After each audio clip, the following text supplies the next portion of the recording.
স্বপ্ন টানে আপন ঘরে ফেরার এক অসুস্থ প্রতিযোগিতা। নৌপথ যেন নতুন মরণ ফাঁদ।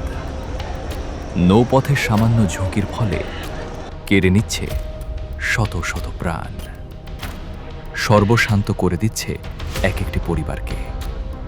মনে রাখবেন, আপনার জীবনের সাথে জড়িয়ে আছে আপনার প্রিয়তমা স্ত্রী এবং সন্তানের দায়িত্ব। তাই সামান্য কিছু সময় বাঁচাতে গিয়ে দুর্ঘটনার ঝুঁকি নেবেন না। আপনার পরিবারকে ঠেলে দেবেন না অনিশ্চিত ভবিষ্যতের দিকে। নৌ নিরাপত্তা আইন মেনে চলুন, নিজে বাঁচুন, পরিবারকে নিরাপদে রাখুন। নৌপথে নিরাপত্তা নির্দেশনা। নৌপথে নিরাপত্তা আইন এবং নির্দেশনা মেনে নৌপথে চলাচল করুন। জাহাজ চালকগণ অতিরিক্ত যাত্রী বহন করবেন না এবং যাত্রী সাধারণ অতিরিক্ত যাত্রী হয়ে নৌ ভ্রমণ করবেন না। জাহাজ চালকগণ লঞ্চের ছাদে যাত্রী বহন করবেন না।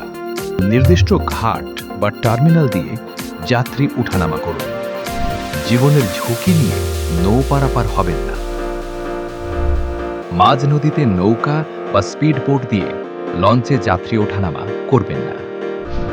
নিয়মিত আবহাওয়ার পূর্বাভাস অনুসরণ করুন।